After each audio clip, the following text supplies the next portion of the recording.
रसूलुल्लाह की खुशनुदी भी हासिल होगी।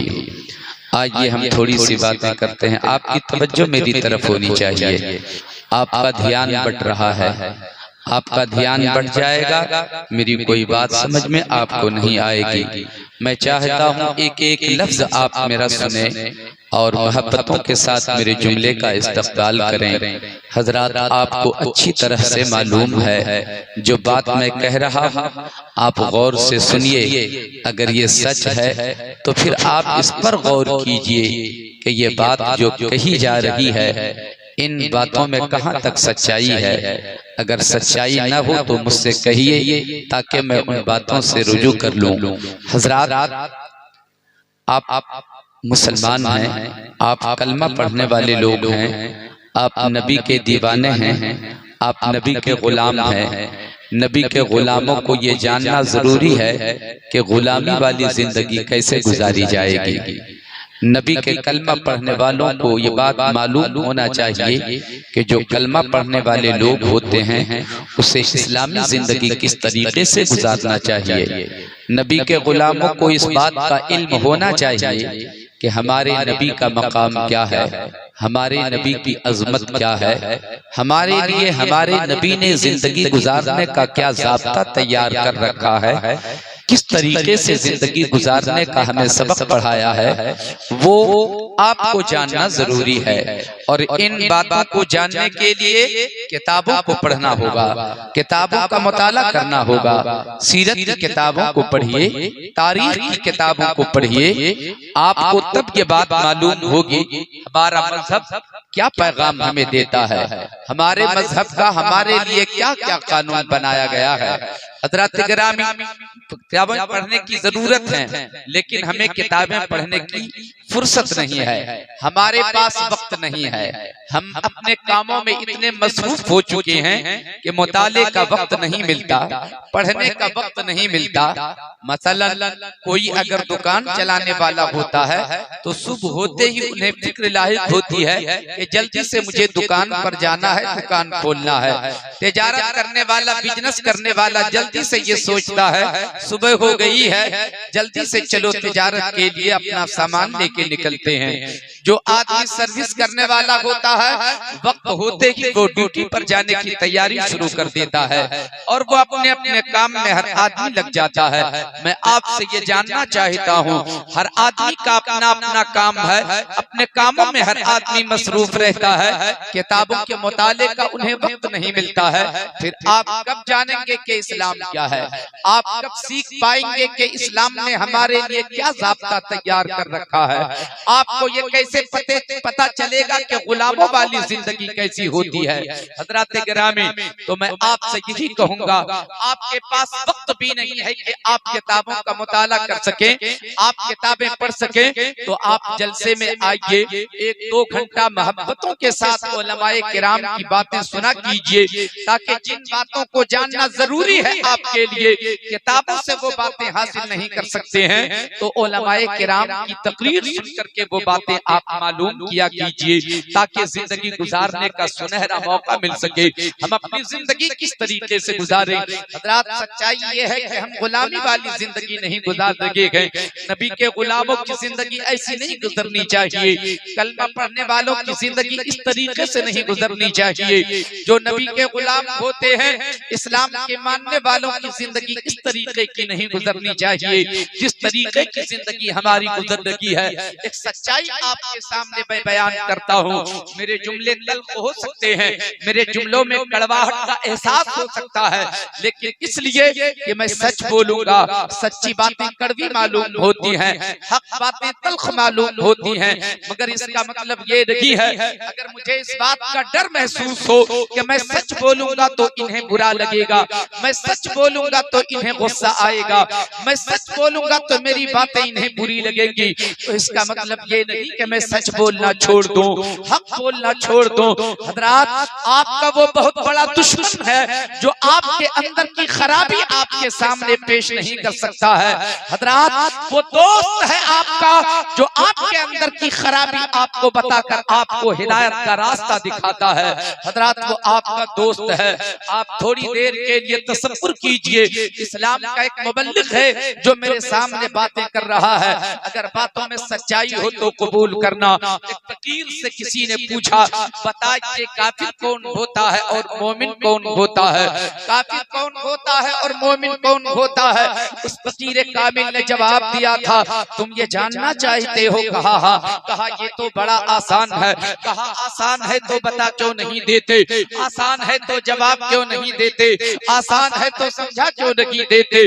फकीर कामिल ने कहा था, उस अल्लाह वाले ने जवाब दिया था, तुम यही ना जानना चाहते हो कि काफिर कौन होता है और मोमिन कौन होता है? तो सुनो, जो काफिर होता है वो अपने मन की बात करता है, वो अपने मन की बात करता है, वो अपनी मर्जी की बात करता है, वो अपनी मर्जी की जिंदगी गुजारता है, वो अपने इरादे की जिंदगी गुजारता है, वो अपने ख्याल की जिंदगी गुजारता है।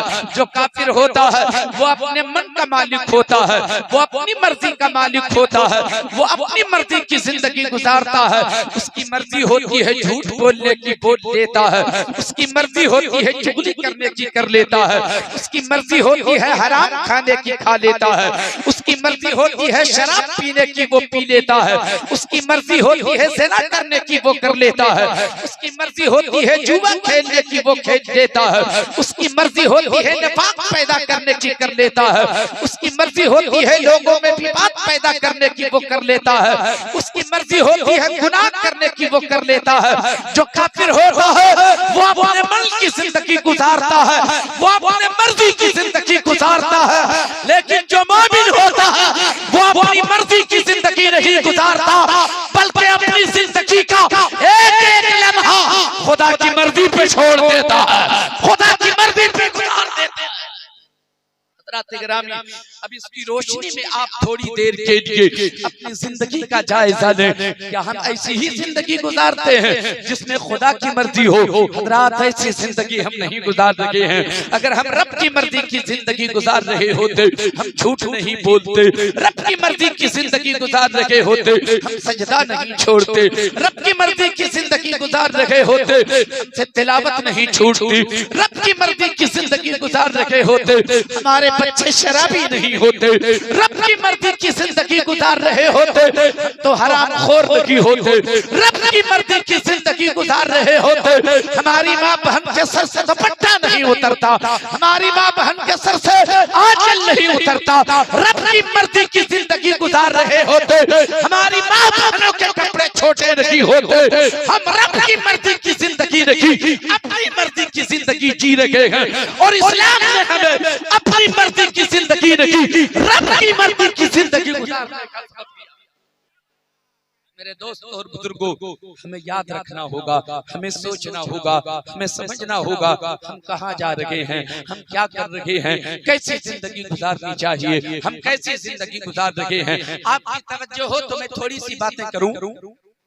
सुनेंगे आप लोग? कितने लोग सुनेंगे जरा हाथ उठाकर बताएं। माशाअल्लाह, सारे लोग सुनेंगे। आमदे रसूल के नाम का जलसा है ये। सरकार की आमद पर आप खुशी के मौके से सरकार की आमद की खुशी मना रहे हैं, सरकार की यादों की अंजुमन सजा रहे हैं। अल्लाह ताला आपकी दिल भी, आपका दिल भी सजाए, दुनिया भी सजाए, आखिरत भी सजाए। हजरात, मैं थोड़ी सी बात कर लूं।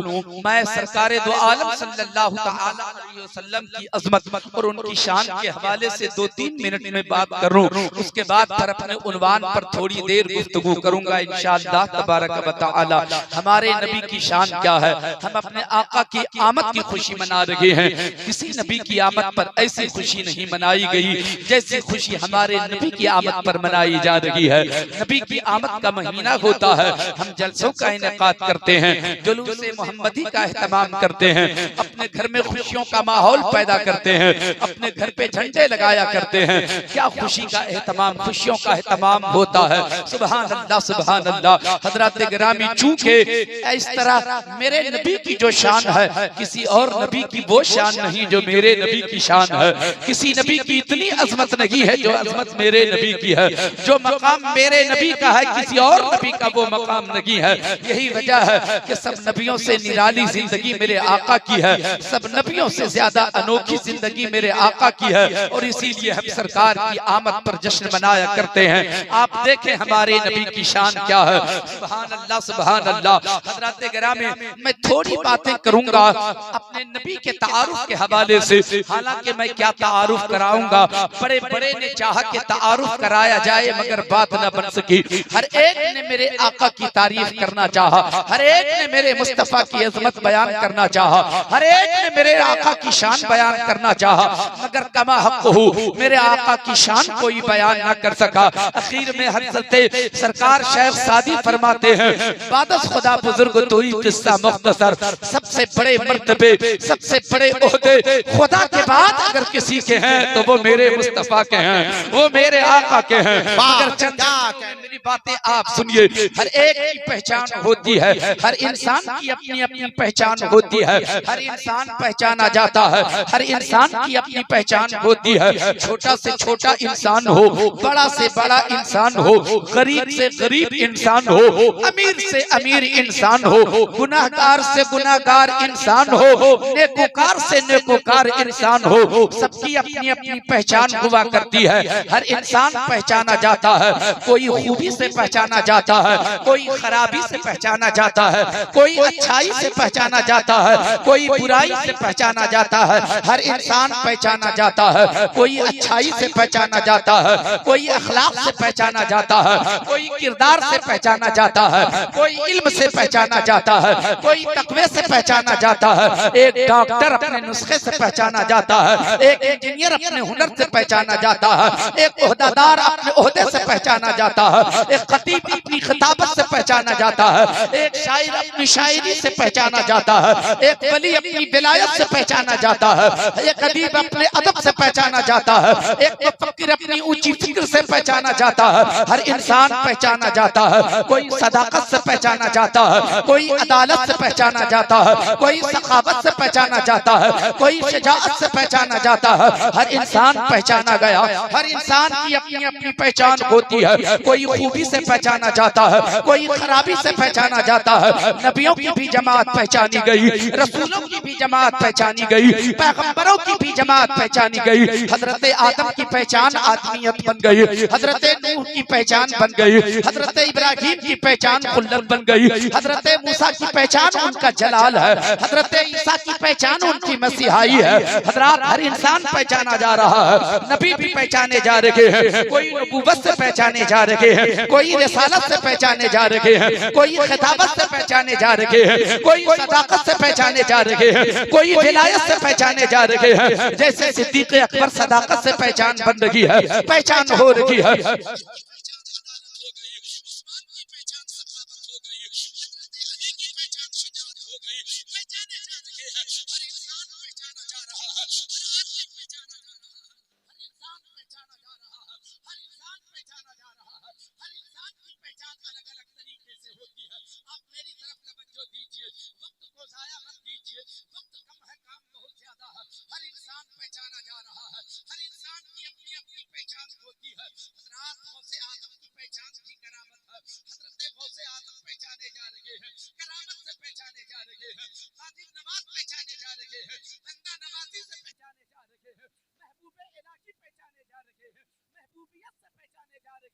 हर इंसान पहचाना जा रहा है, हर आदमी पहचाना जा रहा है, हर इंसान पहचाना जा रहा है। आपका ध्यान मेरी तरफ होना चाहिए, आपकी तवज्जो मेरी तरफ होनी चाहिए। हर इंसान पहचाना जा रहा है, कोई नबूवत से पहचाना जा रहा है, कोई रिसालत से पहचाना जा रहा है, कोई सदाकत से पहचाना जा रहा है, कोई तकवे से पहचाना जा रहा है, कोई नमाज से पहचाना जा रहा है, कोई रोजे से पहचाना जा रहा है, कोई हज से पहचाना जा रहा है, कोई ज़कात से पहचाना जा रहा है, कोई तकवे से पहचाना जा रहा है, कोई इल्म से पहचाना जा रहा है, कोई गुर्बत से पहचाना जा रहा है, कोई अमीरी से पहचाना जा रहा है, कोई शहर शमशगी से पहचाना जा रहा है, कोई आकाई से पहचाना जा रहा है, कोई गुलामी से पहचाना जा रहा है। हर इंसान पहचाना जा रहा है, हर इंसान पहचाना जा रहा है। पहचान सबकी अलग अलग तरीके से हो रही है, हर इंसान पहचाना जा रहा है। पहचान में सबकी पहचान अलग अलग तरीके से है। मेरे दोस्तों और बुजुर्गों, पूरी कायनात का जायजा लो तो आपको पता चलेगा हर इंसान पहचाना जा रहा है, हर इंसान पहचाना जा रहा है। मगर मेरे नबी का जायजा लो, मेरे पूरे नबी की पूरी जिंदगी का जायजा लो। मेरे आका अखलाक से नहीं पहचाने गए, मेरे आका किरदार से नहीं पहचाने गए, मेरे आका इल्म से नहीं पहचाने गए, मेरे आका तकवा से नहीं पहचाने गए, मेरे आका सजदा से नहीं पहचाने गए, मेरे आका नबूवत से नहीं पहचाने गए, मेरे आका रिसालत से नहीं पहचाने गए। कायनात का जायजा लेने के बाद पता चलेगा कायनात में तन्हा हमारा नबी ऐसा है, हमारा पैगंबर ऐसा है, हमारा रसूल ऐसा है जो किसी से पहचाना नहीं गया है, बल्कि सदाकत मुस्तफा से पहचानी गई, अदालत मुस्तफा से पहचानी गई, अखलाक मुस्तफा से पहचाना गया, किरदार मुस्तफा से पहचाना गया, इबादत मुस्तफा से पहचानी गई, सजदा मुस्तफा से पहचाना गया, नमाज मुस्तफा से पहचानी गई, रोजा मुस्तफा से पहचाना गया, हज मुस्तफा से पहचाना गया, ज़कात मुस्तफा से पहचानी गई, नमाज मुस्तफा से पहचानी गई, तकवा मुस्तफा से पहचाना गया, सजदा मुस्तफा से पहचाना गया। सच्चाई तो ये है कि अल्लाह के फजल से, अल्लाह की अता से रब भी मुस्तफा से पहचाना गया, परवरदिगार भी मुस्तफा से। क्या कहने, नारे तकबीर, नारे रिसालत, जश्न आमदे रसूल, मसलके आला हजरत। मेरे नबी किसी से नहीं पहचाने गए, सब मेरे नबी से पहचाने गए, सब मेरे आका से पहचाने गए। सुभान अल्लाह, सुभान अल्लाह। ये आका की शान है, ये मेरे आका की शान है, ये मेरे मुस्तफा की शान है। इतनी शान वाला नबी हमें मिला है, इतनी अज़मत वाला नबी हमें मिला है, इतनी बरकतों वाला नबी हमें मिला है। ऐसे नबी की आमद का जश्न क्यों न मनाए, ऐसे नबी की अज़मत का जिक्र क्यों न करे, ऐसे नबी की आमद पर जुलूस का एहतमाम क्यों न करे, ऐसे नबी की आमद पर खुशियों का माहौल पैदा क्यों न करे। ये हमारे नबी की शान है, वो शान है जो किसी और नबी को ये शान हासिल नहीं है। सुभान अल्लाह, सुभान अल्लाह। और इतनी अज़मत वाले नबी के मानने वाले हम लोग हैं, इतनी बड़ी शान वाले नबी के हम चाहने वाले हैं, फिर हमारी जिंदगी इस कदर खराब गुजरेगी, ऐसा नहीं हो सकता। आओ हम गुलामाना जिंदगी गुजार कर दिखाते हैं। गुलामों वाली जिंदगी कैसी होती है? ए गुलामों, याद रखना, सिर्फ नबी का गुलाम कहलाने की बात नहीं है, बल्कि अपना किरदार ऐसा बनाओ कि जब तुम रास्ते में चलो, देखने वाला देखे तो कहे कोई और नबी का गुलाम जा रहा है, ये नबी का मतवाला जा रहा है, ये नबी का चाहने वाला जा रहा है, ये नबी की सुन्नतों पे अमल करने वाला जा रहा है, ये मुस्तफा का गुलाम जा रहा है। ऐसी जिंदगी हमें गुजारना है। अब आप तवज्जो से मेरी गुफ्तगू को सुनिए। असल तकरीर यहाँ से मेरी शुरू हो रही है। मेरे जुमले तल्ख होंगे, मेरी बातों में सच्चाई होगी, और सच्ची बातें कड़वी मालूम होती हैं, मगर आपके फायदे की बात करूंगा। अगर आपने सोच लिया कि मेरे फायदे की बात हो रही है तो इस पे अमल होना चाहिए, फिर देखना जिंदगी में इनकलाब कैसे आता है। तवज्जो से थोड़ी सी बातें सुनिएगा। परवरदिगार आलम इरशाद फरमाता है,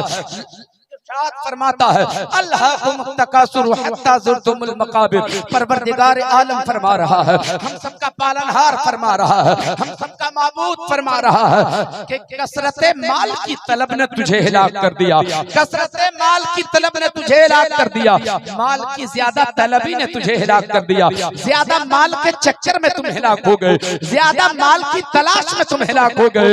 माल की ज्यादती इंसान को तबाही की तरफ लेकर चली जाती है, माल की ज्यादती इंसान को बर्बाद कर देती है, माल की ज्यादती इंसानों को गुनाहों का आदी बना देती है। जब माल इंसान के पास आता है, जब दौलत बढ़ती है, इंसान गुनाहों की तरफ जाता है, दौलत बढ़ती है, इंसान खताओं का आदी होता है। गौर से सुनिएगा, हजरत अलहाज दिलकश राजवी हिंदुस्तान के सबसे बड़े शायर माने जाते हैं, इस्लामी स्टेज की दुनिया के सबसे बड़े शायर इस दौर में माने जाते हैं। मैं उनकी दुआएं चाहता हूँ। अल्लामा हसन रजा अतहर, जिनकी उंगली पकड़ के लोगों ने दौड़ना क्या उड़ना सीख लिया है, और उसी में एक नाम मेरा भी आता है। मैं दुआएं चाहता हूँ, गौर से मेरी बातों को सुनिएगा। दौलत बढ़ती है इंसान गुनाहों का आदी होता है, दौलत बढ़ती है इंसान खताओं का आदी होता है, दौलत बढ़ती है आदमी अय्याश होना शुरू हो जाता है, आदमी का जहन अय्याश हो जाता है, दौलत बढ़ती है जहन में आवारगी आने लगती है, दौलत बढ़ती है आदमी शराब का आदी हो जाता है, दौलत और बढ़ती है आदमी जुए का आदी हो जाता है, दौलत और बढ़ती है आदमी फाहिशा के अड्डे पर जाना शुरू कर देता है, दौलत और बढ़ती है आदमी गुनाहों का आदी हो जाता है। जब दौलत बढ़ती है माँ के सर से आंचल उतरने लगता है, दौलत बढ़ती है बहन के सर से दुपट्टा उतरने लगता है, दौलत बढ़ती है बेटियों के कपड़े तंग होने लगते हैं। बोलो सच्चाई है कि नहीं? ये दौलत का नशा है, ये दौलत का नशा है। दौलत बढ़ती है आदमी गुनाहों का आदी होता है, दौलत बढ़ती है आदमी खताओं का आदी होता है। अब आप मुझसे सवाल करोगे मौलवी साहब तो फिर क्या दौलत न कमाए, क्या हम पैसे न कमाए, क्या हम रुपए जमा न करें? मैं कहूंगा नहीं प्यारे मुसलमानों, दौलत जरूर कमाओ, पैसे जरूर कमाओ, दौलत जरूर कमाओ, पैसे जरूर कमाओ। दौलत नहीं जमा करोगे, पैसे नहीं कमाओगे, गरीबों का सहारा कैसे बनोगे? दौलत नहीं कमाओगे, यतीमों का सहारा कैसे बनोगे? दौलत नहीं कमाओगे, बेवाओं को सहारा कौन देगा? दौलत नहीं कमाओगे, मदारिस इस्लामिया कैसे चलेंगे? दौलत नहीं कमाओगे, मस्जिदों की तामीर कैसे होगी? दौलत नहीं कमाओगे, मदरसे में रहने वाले बच्चों की कफालत कहाँ से हो पाएगी? दौलत नहीं कमाओगे, अपने बच्चों की तरबियत कहाँ से कर सकोगे? दौलत नहीं कमाओगे तो अपनी बीवी को खुश कैसे रख पाओगे? दौलत कमाओ मगर ऐसी दौलत जो तुझे जहन्नम की राह पे ना लगाए, ऐसी दौलत कमाओ, इतनी दौलत जमा करो जो तुझे जन्नत की राह पे लगा दे, जो तुझे जन्नत की राह पे लगा दे। मैं कहना क्या चाहता हूँ, ऐसी दौलत को पाँव की ठोकर मार दो जो तुझे जहन्नम की राह पे लगा दे। उस दौलत को कलेजे से लगा लो जो दौलत तुझे खुदा की रजा हासिल करा दे, जो रसूलुल्लाह की खुशनुदी। बहुत अच्छे, नारे तकबीर, नारे रिसालत, जश्न आमदे रसूल, मसलके आला हजरत। क्या कहने, इंसान दौलत पाता है अय्याश ये हो देखिए जाता है। बाबाए कौम हजरत सिद्दीक हसन झारखंडी तशरीफ ले आए। हजरात देखिए ये रात का पिछला पहर है, आपकी तबीयत खराब हो सकती है, कुर्सी लेके इधर आ जाइए, इधर सारी जगह खाली है, आ जाइए, 1 मिनट का वक्त लगेगा, आ जाइए, सब लोग आ जाइए, कुर्सी लेके इधर आ जाइए, आप हजरात भी आ जाइए, कुर्सियां लेके आ जाइए, सामने आ जाइए, इधर आ जाइए, आप हजरात भी आ जाइए, बाबू आप हजरात भी आ जाइए, कुर्सी लेके इधर आ जाइए, सामने आ जाइए, 2 मिनट रुक जाइए। जी जी, माशाअल्लाह, इसे कहते हैं तकरीर, इसे कहते हैं खिताबत, इसे कहते हैं गुफ्तगू। तकरीर किसको कहते हैं? आप तकरीर सुनिए, इंशाअल्लाह आपका ईमान ताज़ा हो जाएगा, आपकी जिंदगी में रोशनी पैदा होगी इंशाअल्लाह। जरा एक बार सब लोग अपने हाथों को उठाकर नारा लगाएं और इस शानदार तकरीर का इस्तकबाल करें। सारे लोग हाथों को उठाएं, नारे तकबीर, नारे रिसालत, जश्न आमदे रसूल, मसलके आला हजरत। बैठ जाएं। दुरूद शरीफ मोहब्बत से पढ़िए, अल्लाहुम्मा सल्ली अला सय्यदना व मौलाना मुहम्मदिन व अला आलि सय्यदना व मौलाना मुहम्मदिन बारिक व सल्लिम, सल्लु अलैहि सलातु व सलामुन अलैका या रसूलल्लाह या हबीबल्लाह सल्लल्लाहु तआला अलैहि वसल्लम। तवज्जो आपकी है, कितने लोग सुन रहे हैं? जरा हाथ उठाकर बताएं तो एक बार, बोले जरा मोहब्बत से सुभान अल्लाह, जरा ऊंची बोले सुभान अल्लाह, जरा और ऊंची बोले सुभान अल्लाह। माशाअल्लाह, दौलत इंसान को गुनाहों का आदी बना देती है, दौलत इंसान को खताओं की तरफ ले जाती है, दौलत इंसान को बर्बादी की तरफ ले जाती है। अल्लाह फरमाता है कसरत माल की तलब ने तुझे हिलाक कर दिया, यहाँ तक कि तुम कब्रों में जा पहुंचे। अल्लाहु अकबर। हम दौलत के चक्कर में पूरी जिंदगी रहे, दौलत कमाते रहे, दौलत जमा करते रहे। मैं ये नहीं कहता कि दौलत ना जमा करो, दौलत कमाओ, पैसे कमाओ, लेकिन ख्याल रखे आज तो दौलत लोग कमाते हैं, जमा करते हैं, ये ख्याल नहीं होता जायज तरीके से आ रहा है या नाजायज तरीके से आ रहा है। पैसे आ रहे हैं तो हराम तरीके से आ रहे हैं या हलाल तरीके से आ रहे हैं। हम पैसा जमा करते रहे, दौलतों का अंबार लग गया, सरमाए का ढेर हो गया, थोड़े दिनों के बाद आंखें बंद हो गई। अल्लाह फरमा रहा है यहाँ तक कि तुम कब्रों में जा पहुंचे, दौलत पड़ी की पड़ी रह गई, हमारी आंखें बंद हो गई। आपने शायद ये तसव्वुर किया होगा हमने अपनी जिंदगी में कमाया, इन पैसों का इस्तेमाल हमारे बच्चे करेंगे, ये दौलत हमारे बच्चों के काम आएगी। मगर मैं आपसे बताऊं प्यारे मुसलमानों, आपकी आंखें बंद हो गई हैं, आपके बच्चे उस पैसे को इस्तेमाल कर रहे हैं। जिस रास्ते पर आप चले थे आपके बच्चे भी इसी रास्ते पर चले हैं, वो भी दौलत जमा कर रहा है, वो भी पैसे लूट रहा है, वो भी हराम के पैसे जमा कर रहा है। कुछ दिनों के बाद उसकी भी आंखें बंद हो गई, वो भी कब्र में पहुंच गया, दौलत जहां थी वहीं रह गई, पैसे जहां थे वहीं रह गए। अल्लाह फरमाता है कसरत माल की तलब ने तुझे हिलाक कर दिया। इंसान वो हिलाकत की बर्बादी की तरफ नहीं जाता जो दौलत को अल्लाह की रजा का सबब बना ले, जो अल्लाह के रसूल की खुशनुदी का सबब बना ले। वो दौलत इंसान को तबाह नहीं करती है, वो दौलत इंसान को बर्बाद नहीं करती है। जो दौलत इंसान को अल्लाह की रजा हासिल कराए, जो दौलत इंसान को रसूलुल्लाह की खुशनुदी हासिल करा दे, दौलत जब कमाओ तो इस तसव्वुर के साथ हम इस दौलत से अल्लाह की रजा हासिल करेंगे, इस दौलत से रसूलुल्लाह को राजी करेंगे। इस तसव्वुर के साथ जब दौलत जमा करोगे वो दौलत तुझे जन्नत की राह पे लगाएगी इंशाअल्लाह तबारक व तआला। क्या आप नहीं देखते हो दौलत बढ़ती है आदमी मगरूर हो जाता है, दौलत बढ़ती है आदमी का खुलूस खत्म हो जाता है, दौलत बढ़ती है इंसान का इखलास छिन जाता है, दौलत बढ़ती है आदमी को गुरूर पैदा हो जाता है, दौलत बढ़ती है आदमी तकब्बुर उसके अंदर आ जाता है, दौलत बढ़ती है आदमी अपने इमाम को गुलाम तसव्वुर करने लगता है, दौलत बढ़ती है तो उलमा की इज्जत करना बंद कर देता है। ये सारे गुनाह किसकी वजह से? ये सब दौलत की वजह से। मेरे दोस्तों दौलत कमाओ, जरूर कमाओ, मगर उसी दौलत को अल्लाह की रजा का सबब बनाने की जरूरत है।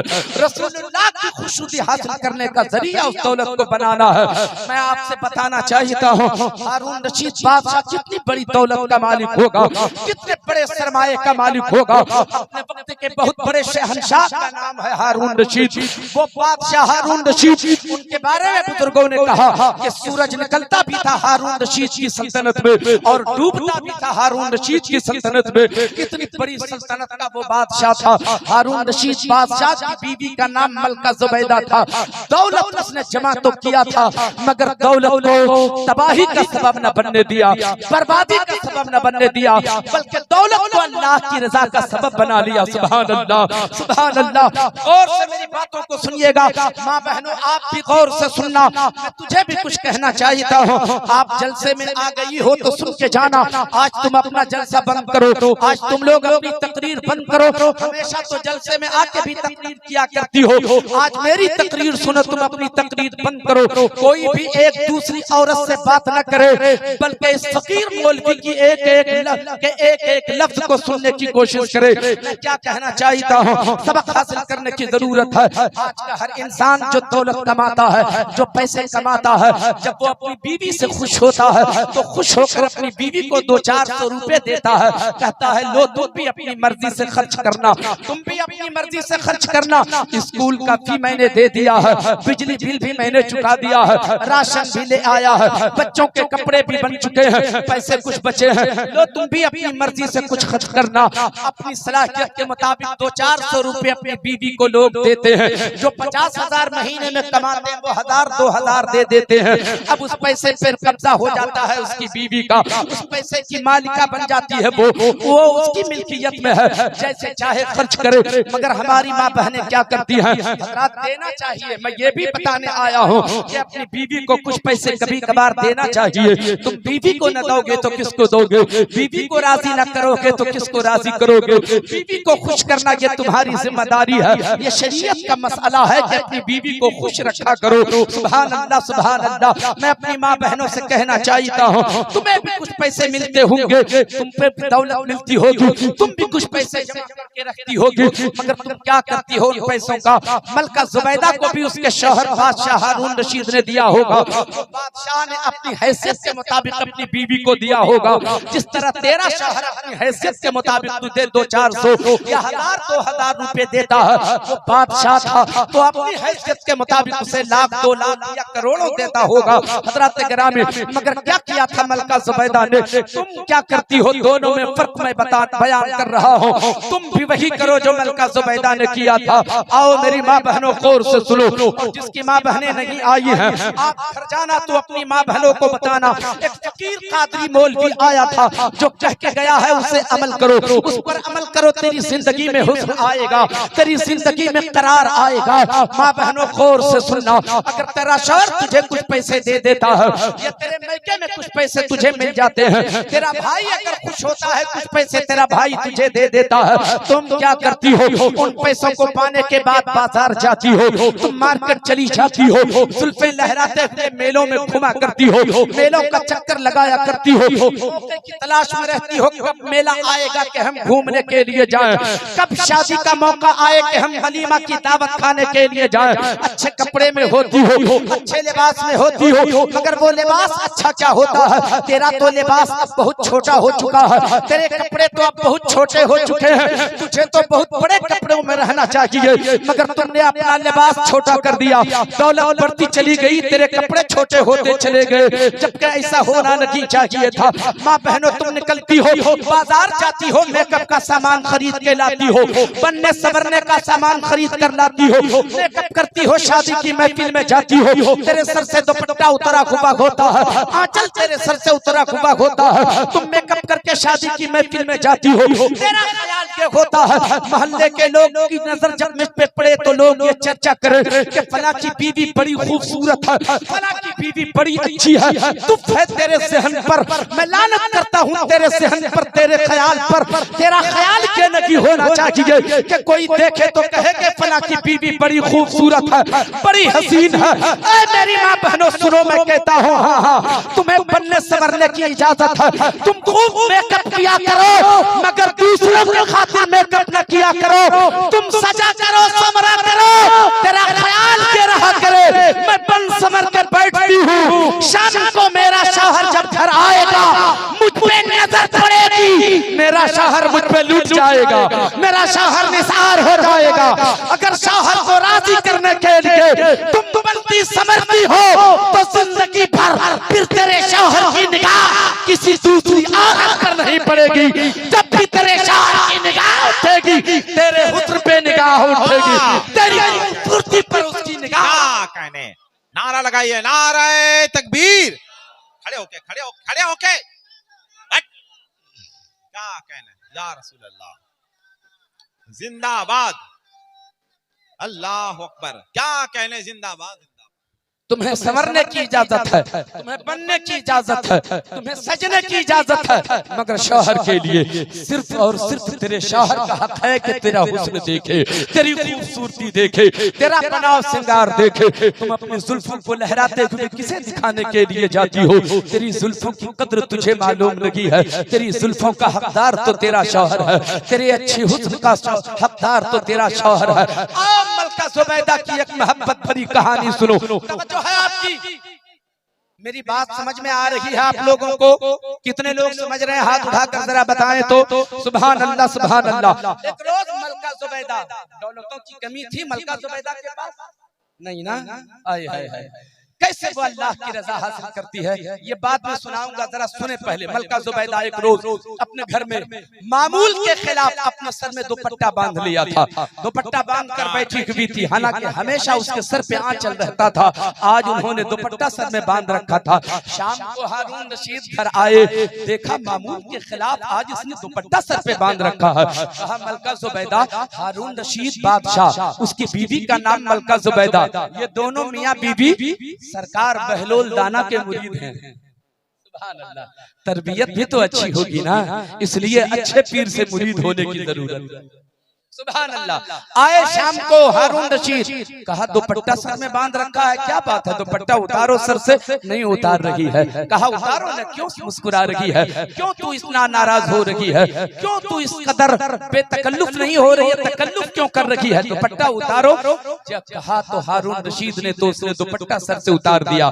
जैसे ही सर से दुपट्टा उतारा, हारून रशीद ने देखा कि मलका जुबैदा के सर में बाल नहीं है, सारे बालों को सर से उतरवा दिया है, सारे बालों को उन्होंने मुड़वा दिया है, सारे बालों को सर से छिलवा दिया है, सारे बाल उतरवा दिए गए हैं। हारून रशीद की आंखें अश्कबार हो जाती हैं, वो रो रो के अर्ज करता है, मलका तूने क्या गजब कर दिया, तेरी जुल्फें कितनी खूबसूरत थी, मैं तेरी जुल्फों को देखता था, तुझ पे फिदा हो जाता था, तुझ पर निसार हो जाता था, तेरी जुल्फें बड़ी खूबसूरत थी, तेरी जुल्फें बड़ी अच्छी थी, मैं घर आता था तेरी जुल्फों पे नजर पड़ती थी, मेरी तबीयत बहल जाया करती थी। क्या कयामत नहीं आ गई है? ए जुबैदा क्या कर दिया तुमने, क्या गजब हो गया जुबैदा, क्या नाराजगी हो गई जो तुमने सर से बालों को उतरवा दिया। हारून रशीद अपनी तबीयत की बात करता जा रहा है, अपने मन की बात करता जा रहा है, अपनी मोहब्बत की बातें सुनाता जा रहा है। जुबैदा मुस्कुरा रही है, कभी रो भी रही है। फिर जब उनकी बातें खत्म होती है, मलका जुबैदा ने कहा,